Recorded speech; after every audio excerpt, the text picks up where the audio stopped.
Chad Bader, welcome to the show. Thanks, guys. Good to be here. Fat camp economy. There was like a currency that was so different from the outside world. We used to call and order pizza, and we'd say to them, be like, listen, you're going to see a big guy in the middle of the road waiting, $15 a slice. Apparently, she didn't go to the fat camp. She was just a fat teenager who was getting some food for her family, spending the day at the water park. Someone asked, what happened to the whole box of Chewy But Bar? you stole the snack. Like, you stole 500 Chewy Bars for the entire boys' camp. Is Like it a Wawa sandwich? He opens up the sandwich, and it's a double-loaded chicken salad with bacon, mayonnaise, and ranch. And I'm sitting there watching, and I think this guy's killing himself. I'm turning the cameraman. My eye. Because we are cool and we are kids. Is that on? Camp Control to Bunk 1. Chippy and Sushi are back on the air. Talking about fat camp. Fat camp. Fat camp. Fat camp economy. Snacks were the currency. We used to call and order pizza. I'll charge each slice $15 a slice, like $150. There's also a tragedy in your life where you ended up at fat camp. Total devastation. Welcome to the show, Matt. Thank you for having me. You guys hear the new video game that's coming out? Call of Duty, Buffet Warfare. And welcome to another episode of the Fat Camp Files podcast. My name is Max, and I'm your host, along with my best camp buddy, Chippy. What's up? Welcome to the show. Thank you for having me again. And we have a great guest today, one of a original camper, counselor, and possibly group leader from all the way from the wonderful state of New Jersey, Chad Bader. Welcome to the show. Thanks, guys. Good to be here. Oh, we're so happy to have you, man. How have you been? I've been good. I've been living life. Moved into adulthood, got married, had a couple kids. Still living here in New Jersey. Still overweight. But you look Ups and great. downs in that category. Yeah, you don't see the bottom down, but everything's been going good. Life is good. Everything good with you guys? Everything's great for me. How about you, Chip? I'm still fat. These pants are too short on me, but I'm alive. I'm living. Yep. Living the dream every day. I wake up every day and I put on a clean set of clothes. I eat non-moldy food and I get to go to work and can't really complain. But everything's great. good, guys. That's great. Well, it's so nice to be together after so many years of being in camp, and Chippy and I are so happy to have you on this segment. But before we do dive into the stories and all the fun we had in camp, we always like to ask our guests one question, and it's a question that it kind of comes up in conversation every time we talk about camp or we talk to somebody about camp. But every fat kid has a chair breaking story, and we want to know, what's your chair breaking story? Chair breaking story. Everybody has one. And definitely not camp related. Of course, it happened out in the real world. I don't remember exactly what grade it was in, but it was one. It was like, elementary. No, it was middle school. Middle school, and those steel framed desk attached to chairs type things. Oh, yes. I'm sure all of us had trouble fitting into growing up. It was one of those, and I don't know about your school. My school had ones that were from the 40s basically, and the desk lifted up in the front. So in order to sit into it, first you had to lift the top part up, and then you had to slide it and pull it in. Basically, I was just sitting on it one time, and the back two legs just gave out, and I was in the back of the classroom, and nobody had saw it at first, but the loud thump, it's just one of those nightmares where you. I mean, it was like steel, right? Oh, so yeah, they were full metal. I mean, steel, whatever, the silver metal, steel, whatever it was. I don't know what it was, but the two legs completely gave in, backed out, and I went back and fell back, and in a nightmare where everyone just kind of just turns around and does that, everybody in the classroom at the same time. Yeah, I was hoping that it was a prank on me. It wasn't a prank. That was one of my morbid obese phase stories right there. So that's my chair breaking. Most embarrassing chair breaking story. I think I've got a few others out there.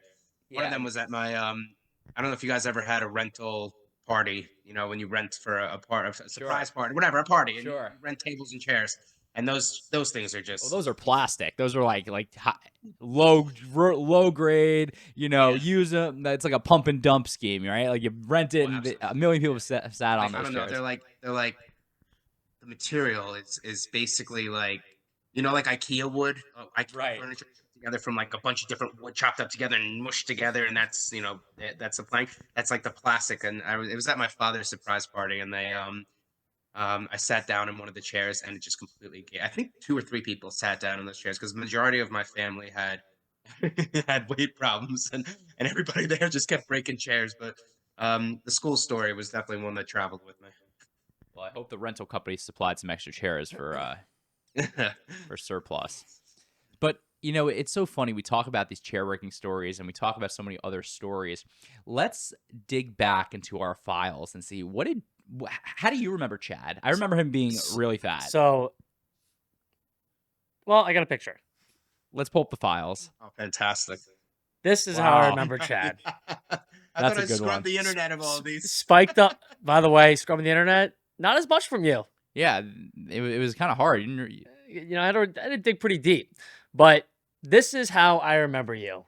You had, oh my god, what were those? Those were those little Hawaiian necklaces, Puka shell. Puka the shells. the spiked up hair. But Chad, you were confident. You were fat, and you were funny, and you were creative, and you were confident. And that's, for me, and this is something that we're going to get into on this segment, but it's something that, you had a crew at camp. You were like an OG camper. And for me and Chippy's like my duo, right? He's like my ride or die. But you had a crew, and we'll talk about your duo later on in the segment. But Sure. I want to jump into your crew. It came summer after summer. You guys planned your bunk. You planned what you were bringing. You planned what you were not bringing. The cool kids were going to be in this cabin. Yeah, absolutely. I mean, that's what really kind of made it. I mean, it started with Lieber. Me and Matt met on a camp tour. Like, is this like me and him were they freaking invited you to rad. the camp and to take a tour of the property? To take a tour of the property. I think it was like 2002 or 2003 or something like that. Oh God, the wife beaters. God, what that was the best thing for fat camp. We used to just rock white beaters all day long. We were so comfortable. None of us would do that shit outside of camp. It was the white beaters or was the polos? Oh, the polos. I mean, that was the trend back then. I mean, that's And the Lacoste shirts. Remember the Lacoste shirts? Like, that was your look, Chad. I remember you had one in every color. every single color. I mean, listen, when I found something that fit me and fit my physique, my beautiful physique, well enough, I rocked it. We were all cut from the same cloth, like that was it. Like we all came from, like Jewish families, Right. Say cloth, I say beef. that all had the same kind of expectations of us as human beings, as men. We were all kind of spoiled little shits also. Right.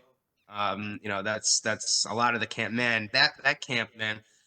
I've been to Jewish camp. I went to Tyler Hill, which was the jappiest, preppiest camp I've ever been to in my entire life. I've also been to Camp Shane, the other weight loss camp. I went to that one for about 3 years before I went to CPT. Each one of them, you always find your crew. You know what I mean? You always find, the people that you relate to the most. I'm in sales, and when I go into a new company, the first people I look for are the ones that go for the liquid lunches. You know what I mean? Like the ones that go out to the bar and have a couple of beers during lunch and then go back to work.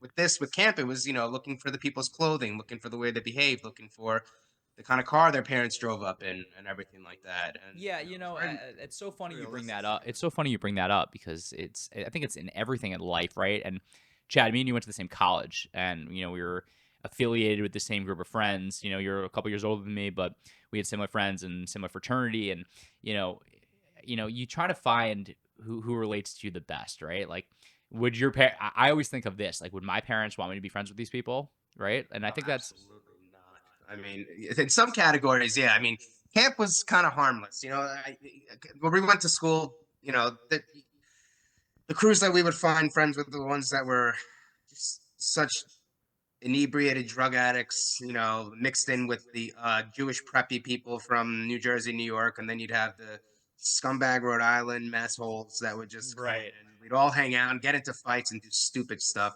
Meanwhile, camp, it was kind of easy. There weren't like, there weren't. They're all like, pretty too much many good of kids. the, I mean, most of them were good kids. most of the people were good kids. Yeah, they all came from good. Listen, there was, I was thinking about this before the call. I mean, I was only a counselor when I really recognized this stuff, but like there was like the traditional Jappy Jewish, even non-Jewish. Like I don't mean to seclude it to that, but like the trendy-ish people, in there. And then once in a while, the camp would have these scholarship programs.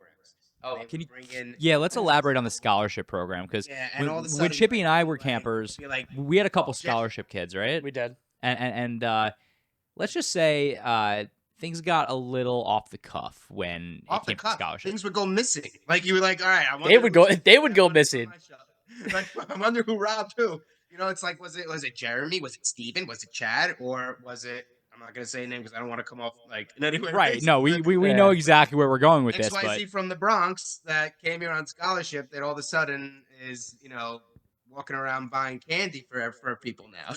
It's like, I mean, I got robbed there all the time. I never did any of the robbing. That's something that I know that a lot of counselors and stuff, scummy things did. But boy, did I like. You used to get creative there, and you'd have to like hide your stuff, like whether it was food or money. It's like you had to like the movie Heavyweights, like the tree stump in the woods. Like you Right. had to go and find your seclusion spots that you could keep your stuff. so that's a great segue, Chad, and that's something that we're also going to be diving into on this episode is the fat camp economy. So like we want to know, and for us, we've talked about this, but there was like a currency that was so different from the outside world. When you walked onto that 350-acre property, we were in a different world. And, I don't want to say it was like jail where stamps was the currency, Oh, it was but prison, but baby. snacks Yeah. but snacks were the currency. And I want to talk a little bit about the underground fat camp economy. And if I look to Chad, Chippy, I think Chad Bader was the economist of fat camp. I mean, he really was. He ran the Definitely an ecosystem there. opportunist. So let's hear a little bit of your perspective of the fat camp economy. Sure, I'll give you like a couple quick stories that are pretty fun to listen to, and I hope if my current or future employers look at this, I hope you know that I've grown. That I'm above par. I'm legal now, and I don't do any of this underground peddling. But I think the fun of it was learning how to be. Fat people know how to be devious and sneaky. We are just very good at it. For us being a 300-pounder, we're light on our feet. We know how to creep through the night, essentially. I mean, there were a few stories. Like, there's always like the looking out for yourself benefit. So there were stories like me. I would, going off to the Camelback and going to the water park, sneaking off to those vending machines as soon as possible, getting as much as you can. Then there was also Camelback as well. They had the eating territory. Me and my sister and Morgan, and it was just us at the time. We managed to sneak off and befriend a Jamaican family who had a full Jamaican buffet that they brought over to the picnic area, and we spent the entire time not on the rides at all. We sat with the whole family, and they were feeding us like cows at the zoo. It was awesome. So there's like your own personal achievements and everything, but then there were ways to make some money at the camp. And, Can we take a step back real quick? Go back to Camelback. I just want to talk about how they had the snack patrol. Patrol. How they would have counselors standing at each of the food concession stands, and that obviously we couldn't get any food. They had the vending machines marked off on a map and go, Right. This territory. This is where you territory. So I'll tell a little bit of the story if that's okay, just to kind of paint the picture for our viewers. Is when I was a counselor, we had a staff meeting before all the trips, but especially Camel Beach, because Camel Beach, we were taking fat kids to a water park in the Poconos, middle of the summer. So there's going to be other camps, there's going to be families, there's a lot of people going to the water park in the middle of July. Yep. So I remember being in the rec hall, which was like our space in camp, and the owner would come in and say, "Listen, like we're taking these kids to the public, and we gotta be on our P's and Q's. We gotta watch these kids like hawks." It was like a SWAT operation. Yeah, it was literally a SWAT operation. We're going to the public. So on the map, and exactly. give the territories. Make sure you got guards here, guards there. So they would load all the kids up onto the bus, and they'd give everybody $10. I remember, one of the staff members would stand by the gate of camp, and before Chad Bader, here's your $10. Matt Lieber, here's your $10. Max Truin, here's your $10. Like, you could buy a Diet Coke or a Diet Coke slushie. That's it. So I remember in the early days of being a counselor, they would say, all right, half of the day you have to be on patrol. Half the day you're with your kids, half the day you're on patrol on the snack market. So either a pretzel shop or the pizza stand, or whether it be a snow cone stand. And I remember this story pretty well because me and Chippy were counselors together, and they stationed me in front of the pretzel stand right in front of the wave pool. You remember this? Yes. So Yes. so they stationed me there, and I'm hanging out with Chippy. We were having a grand old time. We're drinking Diet Coke slushies. We're hanging out. And all of a sudden, This you know, kid. it's hard to determine who's a fat camper and who's not a fat camper. Yeah. And we're sitting there just kind of shooting the shit, and we're having a great time. And I look at Chippy and I see this, this larger female. He looked like he went to camp. I She looked like was she went like, to camp. Chippy, I'm like, let's get her. Let's get her. And she's and the alarms are going off in her head. And we're sitting there, and I'm like, Chippy, watch. She goes, I'll have a pretzel, a double stuffed pretzel with cheese sauce, pepperoni on the side, a large pib. And I'm like, Chippy, let's get her. So she pays for it, and I'm like, we got her. Boom. I was like, excuse me, could you come here for a moment? And she walks over to me, and she's like, deer in headlights. So I'm like, we got her. And I'm like, excuse me, I know you. I'm gonna have to take that away from you. But you won't. But I won't say anything. But I won't say anything. We're cool. We're cool. And I look at Chippy. I'm like, we're gonna devour this. We were so 100%, hungry. yeah. And all of a sudden, out of the corner of her eye, she yells, "Mom!" And I'm like, oh shit. We messed with the wrong person. So apparently, she didn't go to the fat camp. She was just a fat teenager who was getting some food for her family, spending the day at the water park. So I felt horrible. But how was I to know that she wasn't a fat camper? You might have helped this woman. You might have encouraged her. She probably got fat shamed so badly that day. So the mother came over to me and was screaming at me like I've never been screamed at in my life. And I've been in customer service for the last 15 years, and I've been called every name in the book. This mother's like, how dare you? My daughter is not fat. Meanwhile, she's tipping $3.50.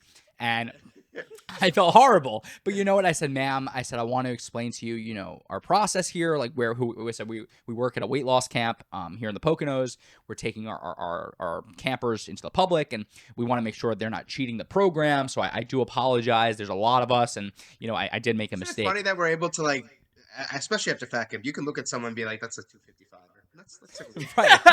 Right. I got your number. That's a 350er right there. So that's one of my favorite stories, and Chippy and I always laugh about it to this day. Almost 15 years later. You kind of helped promote the camp. I did.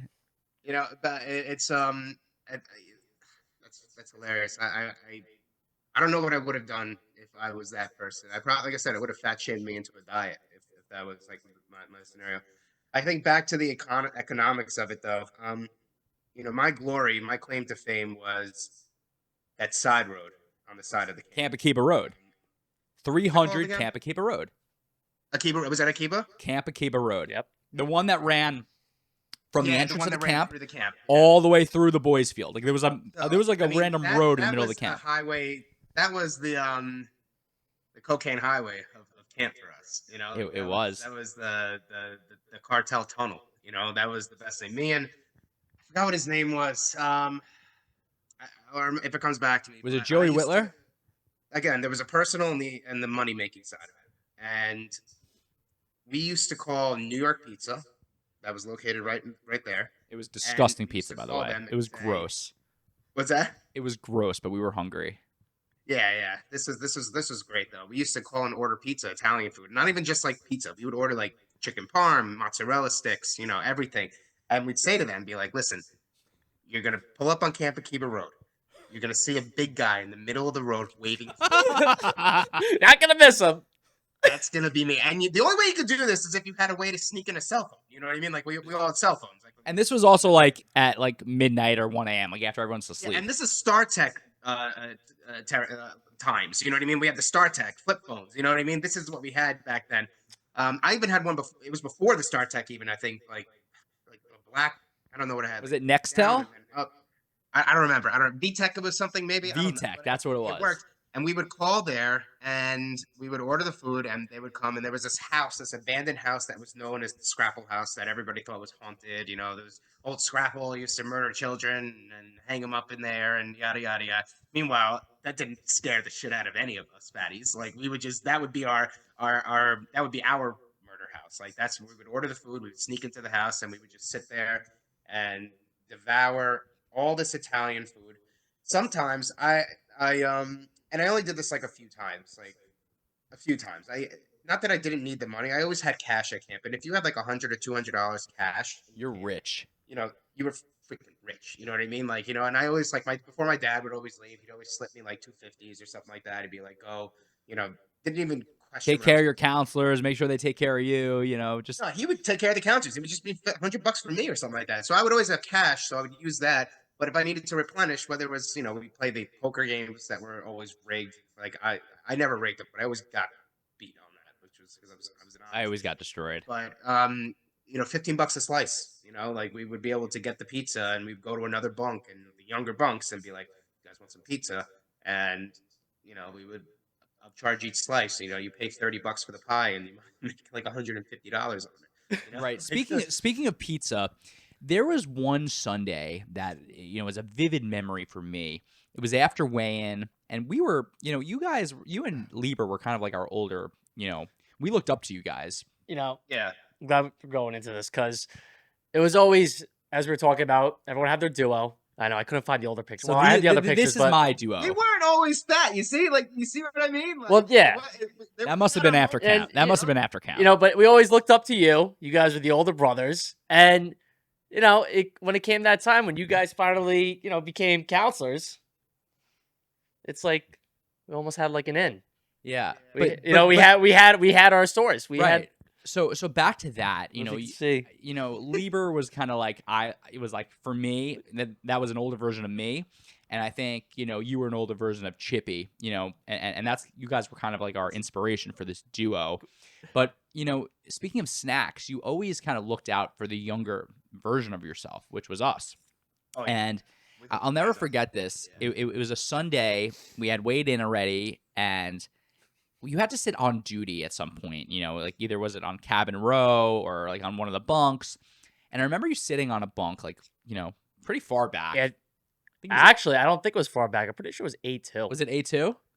Must have been A2 or B2. Maybe. I never was very cautious with my despicable behavior. But I remember you handed, I walked by, me and Chippy had walked by after lunch, and I saw you and Matt, you and Lieber just sitting, shooting the shit like every other day.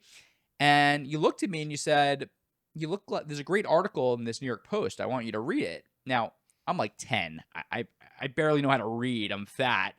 And you should go to my bunk and go read this article. So you can't. So because you're fat, you can't read. Yeah, I mean, listen, I was fat. I couldn't read. Who knows? Fat in the brain. Exactly. Fat in the thighs. Exactly. Yeah. So you handed me a newspaper. I don't know if it was you or Matt, and you should go to my bunk and go read this. So I go into the bathroom stall. I lock the bathroom stall. I open up the paper, and there's a package of beef jerky, and like my eyes lit up. I was so excited. It brings me to another time and this was like one of the most memorable times at camp. You were sitting in OD. This was at night, and you come back and you're like, "Guys, come outside." You're sitting I in think we front were of our sleeping, bunk. right? We must have been sleeping. You grab the whole box of Chewy Bars, and I'm not talking about the 12-pack. I'm talking about the box. This was the snack for the entire snack. boys' camp. And what do? We just sit outside, tear one by one, eat these Chewy Bars. I think I recall someone asked, "What happened to the whole box of Chewy Bars?" Yeah, no, there was I think there was an internal affairs investigation of like what happened to the snack. There was no joke about that. That was like I thought we were gonna get kicked out of camp. Somebody stole the snack. Like you stole 500 Chewy Bars for the entire boys' camp. Like this is this is no joke. Like this is like we need to call an internal affairs. We need to call like is it a Wawa sandwich, Chippy? Is that Wawa? Wow. Good for you. Mazel tov. I'm so happy for you. So let's dive into the wonderful world of Wawa. You guys not gonna ask me what I have? What do you have? And I'll take a bite. Italian. You have an Italian. Yeah, sure. I know we call it the chip. It's chicken salad, lettuce, onion, apple with smoked bacon, You know how creamy okay, so creamy Wawa, aioli. That the world of Wawa. well, everybody knows Wawa. It's fantastic. It's unbelievable. The food's good. You know everything, especially for fat camp being that it's so proximity. It's the holy grail. You know what I mean? But I remember witnessing his initials are CH. That's all I'm going to stick with right there because I don't want to degrade. But and we used to do. I'll get into Matt in a second because when I was at my thinnest, Matt was at one of his fattest, and I have a story for that also. I used to just torment him a little bit. But one story with this guy CH. He comes back from Wawa and he's a counselor, and he is a solid pushing 400 pounds, like someone that needs the program. Like you need the program. Like you need help, bro. Like you're a walk up cardiac hill away from death, you know. And he comes back from there, and you know how Wawa has like the jumbo, the large, and then they have like the super extra large, Right. like the meter long or the yard long like I sandwich. think it was like a 2.5-foot hoagie. I mean, it was huge. Yeah, it was huge. Right? I'd never seen It anybody. came in a box. Do you remember the box it came in? Like it had like a contraption to lock. That's what I'm telling you. That's all I remember is the box, and he opens up the sandwich, and it's a double loaded chicken salad with bacon, mayonnaise, and ranch, Wow. loaded up sandwich. And I'm sitting there watching him, and like I'm eating an Italian sandwich. I'm overweight. We're all cheating on our diet here, but I was like, I think this guy's killing himself. I think like this isn't funny. This isn't funny. Like it took the joy completely out of it for me. Like I You was felt bad after eating it after watching him, right? yeah, to this day I still think about that. I'm like, how could you I remember when our fraternity, when we were this is when I was super, super overweight. And somebody my sandwich was like cheese steak with all the sauces and everything like that. And I think back to that in my overweight days and I just get nauseous. Like, you know what I mean? Like things I used Right. to do. This guy eating that sandwich for me was like, I hope he's okay today. He was a great guy, you know what I mean? But it was like watching somebody cutting their own wrists. Like Right. it was so dark to witness. But other than that, Wawa was, It- you know, Do you remember Sapinos? Well, was that? Do you remember Sapinos? Oh, how do you not remember Sapinos? Let's Oh, talk about God. Sapinos well, for a moment because not everyone Yeah. knows about Sapino. Everyone from the newer generation of camp knows about Wawa, but I want to talk about the original. I think we supported Sapinos. It was a Is family owned. Sapino still there? It was a family owned Italian deli for our viewers, just to give them some background. And they probably did decent numbers, but when camp started, we funded their. I mean, they waited for us. They knew we were coming. Oh my God! It was. And we used to I'm order. Googling now if they're open. We used to order, oh my God, the best Italian stuff. And I remember the head of boys' side, his name was Fred Wright. He used to say, attention campers, counselors, and group leaders, all male staff members to the field house. We have an emergency staff meeting. Yeah. Campers, please stay in your bunks just for about 20 minutes, and the counselor will be back momentarily. And it was a Wawa. It was a Sapino's run. Like, you guys were just housing Italian beef. speaking of Yeah. Wawa Run, I want to talk about that a little bit. Moment of silence for the counties in white. They don't know what a Wawa Run is. Wow. What for the viewers? Can we tell them what? Well, Let's talk about what a Wawa Run is. especially in fat camp. Chad, can you elaborate on really what a Wawa Run is? I mean, And how it went down, because like there was some transactional stuff, there was like the ordering process. Like, how did this go down? it just basically was like a work lunch on steroids. It was. Like But it was a also work- like after hours, right? It was like after like the kids were in bed. Like, I want to like paint Yeah, the no, picture. It it was, was a work. the- It was a work it lunch could at be 1 no- a.m. Yeah. There could be no sign of this for anybody, but the Wawa run was typically done by like one or two people at like around 10ish at night, and it would get back at around 10:30, and you just put in an order for what you wanted, and you could get anything you wanted from there. Like you can get, they make sandwiches there. They have ice cream. They have cheese. Like they have like everything that you can get from there. And I just remember. Like I said, Remember the one- gallons of diet lemonade iced tea? Like the gallons we used to drink. Oh no, yeah, like the what aspartame poisoning. That's where we really got that shit. I mean, like, And people now- were drinking this I- out of the carton. Like, it was like milk out of a carton. It was crazy. yeah, like like the family size, like the people that you buy that. Yeah, put up enough with for a your family of 6. We were that's what drinking each it to one the of us would get face. just to, like house and drink, like like it was. The diet one. The diet one tasted like regular one. It was really good. You know, Great. I liked it better. my core memory though is these counselors, they would do the Wawa run. All the campers knew about what the Wawa run was.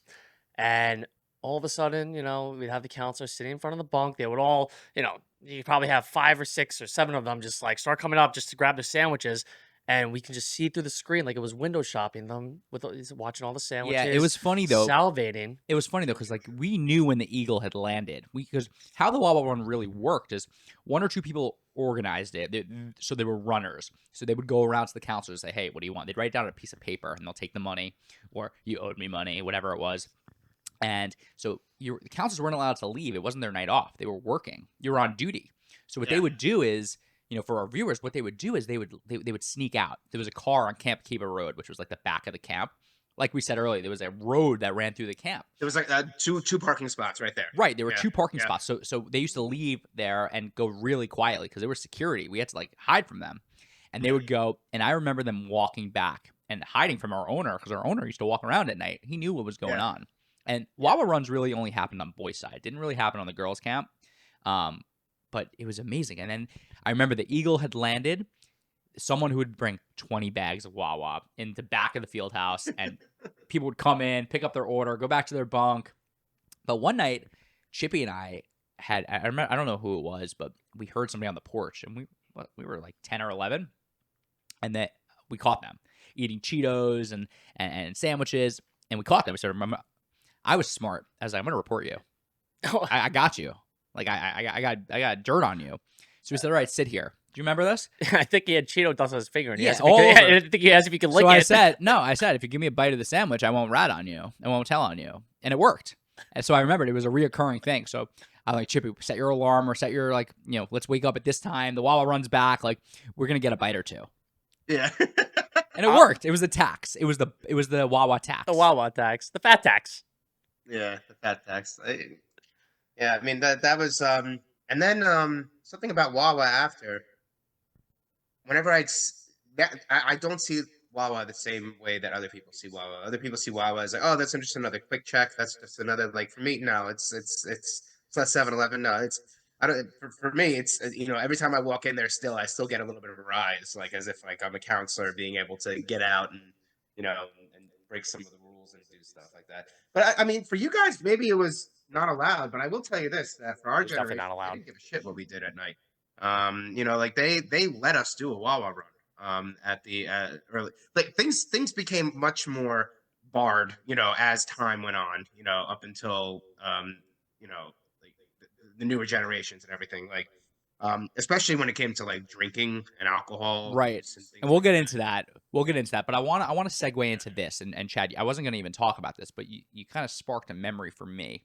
It was towards the end of your time at camp, your and Matt's time, and it was right before Color War. You were a camper, and you sat me down on the porch with Chippy and Matt, and it was like a father having a conversation with their child before they go to college. And I don't know if you remember this, Chad, but you looked in my eyes and you said to me, "You guys are the next generation, and I want you guys to carry this into the future of camp." I know. Do you remember that? Yeah, no, I think I have a picture of us carrying. Oh wow!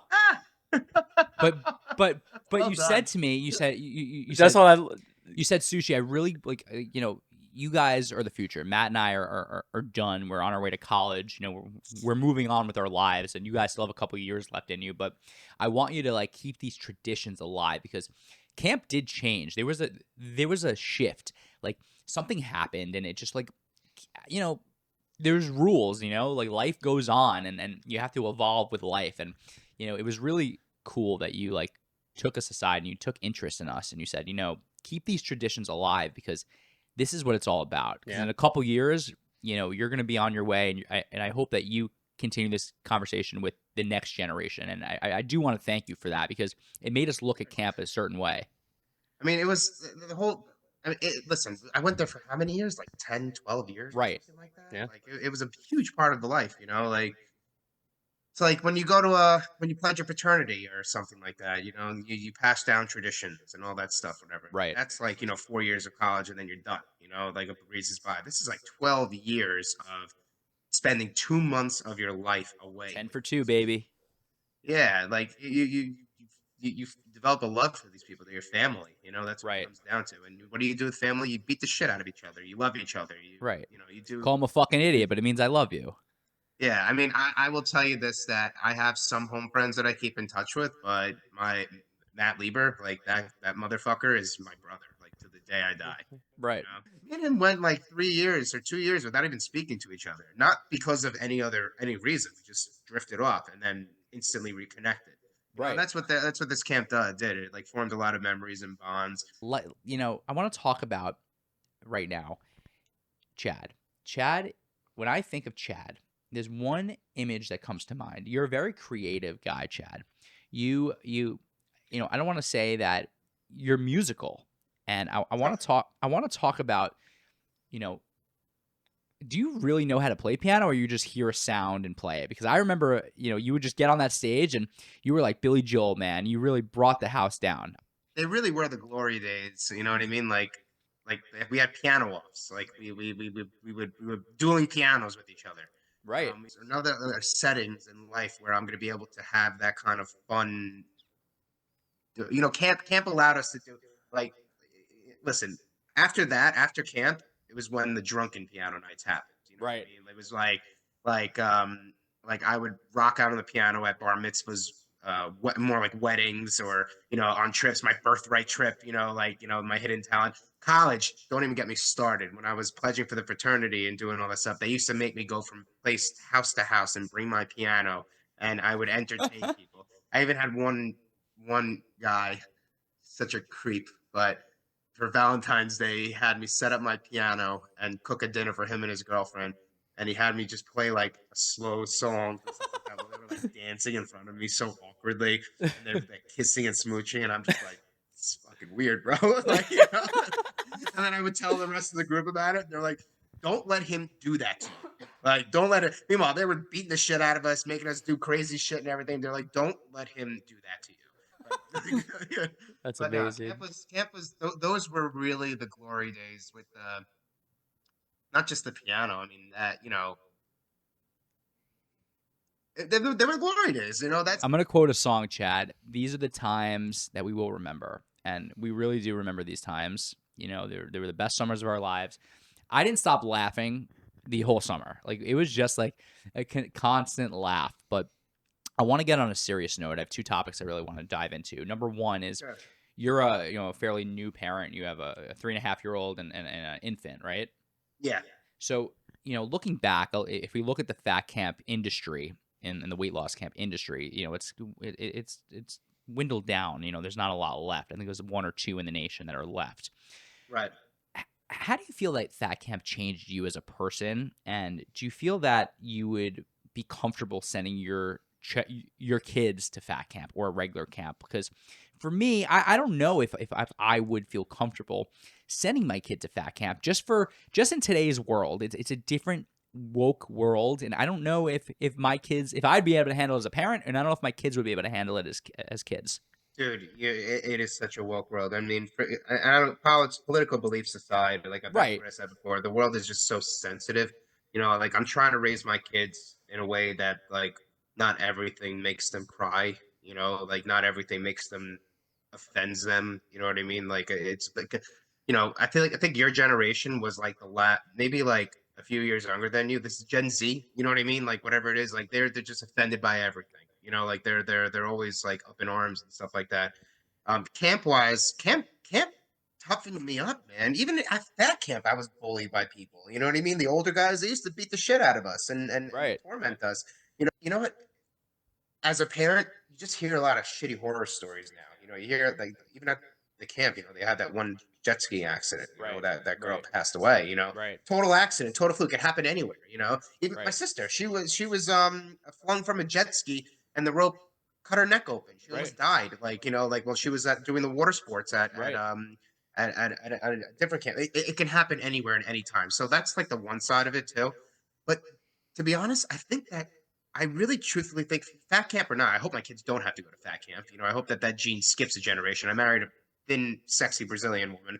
Good for She- you. she Good sees for this. you, man. And she doesn't have that gene in her family or that like obesity line in her family. So I'm hoping that my kids don't have to do They that. eat But in pretty general, clean, right? camp, I I mean, would definitely love to the send my Brazilians kids eat to pretty camp. clean. What's that? The Brazilians eat pretty clean. Say, oh, well, yeah. I mean, they do, and then they're, yeah. I mean, there's just not a lot of massively overweight people down Right. there. Like, they're not eating like the chemicals in their food are not like the chemicals in American food and everything. Right. I go down there every year for about a couple weeks. The food is just so much better. But at the end of the day, healthcare is better up here. Like Right. there's a lot of better stuff up here. But I think camp toughens you up. You get to be in a bunk with a bunch of dudes. You get to pick on each other. You get to laugh with each other. You get to, and to be honest, the fun thing is that not that you want to wean out the weenies, the people that aren't tough, or whatever, like that, but you start to see like, hey, if my kid's gonna be a weenie, whatever, he's gonna be soft and sensitive. It is what it is. But you'd hope that like as the years go by, even if like he gets tougher, and you keep sending him, and he gets tougher and everything. Like I don't know about you, Max. Like me, us three, even.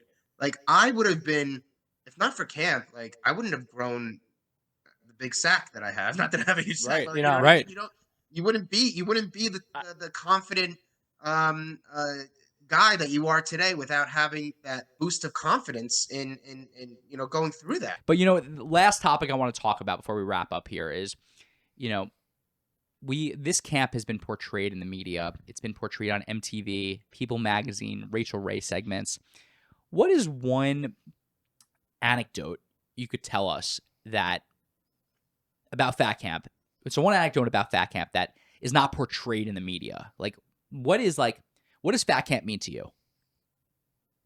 I mean, we said it before. I mean, yes, we have the jokes, we have the step on the scale, step off the scale, we have heavyweights.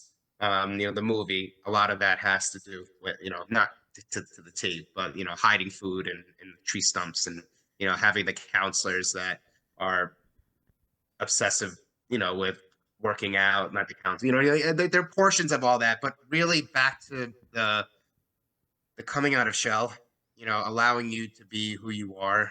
I think that that's like a big thing. Not to get all mushy and emotional, but really, like I said, as a parent now, like there were so many kids at that camp that were so bullied over the course of their years and so picked on, and you know, being the funny fat guy, all three of us were the funny fat guy. You know what I mean? Like we were the funny fat guys. Like we were good. We're good. You know what I mean? Like we can fit in. I was a chameleon with all the groups of friends like at my high school and everything. Right. I was bullied in elementary a little bit, in middle, whatever, a little bit, but high school I didn't give a shit. You know what I mean? Like I just like I was the funny guy. I'd blend in with whatever crew, the jocks, the goths, the this people, whatever. I didn't make a difference. I was fine with them. But there were a lot of people that didn't blend in with any crowds. They were just fat and alone. And Right. it was because they were fat, and they, self confidence was just down. And then they come to camp and they get to reinvent themselves. You get to come into this place and say, like, my name is, I'm not Brad the chess player. I'm Brad the chess player who can make fart noises with my mouth.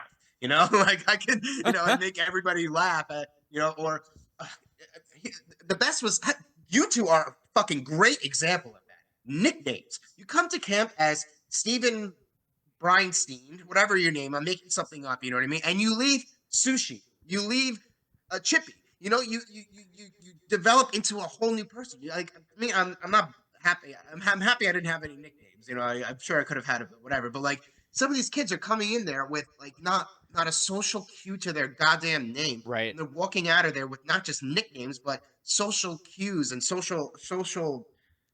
It becomes like an identity, really. What's that? It becomes like your identity. Dude, yeah, that's what I'm saying. Like, and then they get to look forward to that every year, and like that was for me. Like, I look forward to camp way more than I look forward to the school year. I like I had, I don't know about you guys, I had like a rush feeling in me when I think about camp. When I think about, oh, man, I wonder if I'm gonna be a general this year for Color War. Color War. Are you kidding me? Like that used to like to be the hero of Color War. You know what that was like? Like, remember that feeling of?